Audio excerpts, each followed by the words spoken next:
미국과 한국, 일본의 안보 수장들이 1일 미국 하와이에서 만나 중요 현안들을 다룹니다. 이번 회동에서는 7차 핵실험 등 북한의 추가 도발 가능성에 대한 3국 공조 방안이 집중 논의되고 타이완 문제와 기술 경제 안보 분야에서 중국을 견제하는 방안도 주요 의제로 다뤄질 것으로 보입니다. 박형주 기자가 보도합니다. 1일 미국 하와이 인도태평양 사령부에서 열리는 미한일 3자 안보수장 회동은 지난해 4월 워싱턴 회의 이후 1년 4개월 만이며 한국에서는 윤석열 정부 출범 이후 처음 참여하는 회동입니다. 전직 고위 당국자들은 북한의 7차 핵실험 가능성과 함께 4년여 만에 재개된 미한 연합훈련을 비난한 북한이 무력 도발을 벌일 가능성이 제기되는 상황인 만큼 3국 안보수장들은 대북 공조에 집중할 것으로 예상했습니다. The North Korea issue at any trilateral meeting with Washington, Tokyo, and Seoul is always going to be the top agenda item. And I would suspect that the three parties are going to focus on their coordination as they await the possibility of a next North Korean nuclear test. 또 한국은 윤석열 정부가 제안한 대북 로드맵 담대한 구상을 구체적으로 설명하고 미국과 일본에 적극적인 협력을 요청할 것으로 전망됐습니다. I think it's in order to make progress dealing with North Korea, it will require everyone's effort.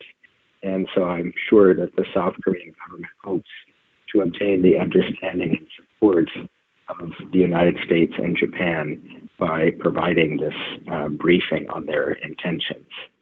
타이완 해협의 평화와 안정을 비롯한 사실상 중국 문제도 3국이 논의할 주요 현안으로 거론됩니다. 특히 최근 낸시 펠로시 미국 하원의장의 타이완 방문 이후 중국이 타이완 포위 군사훈련에 나서며 영내 긴장을 고조시킨 만큼 안보 수장들이 향후 대응 전략을 모색할 것이라는 관측입니다.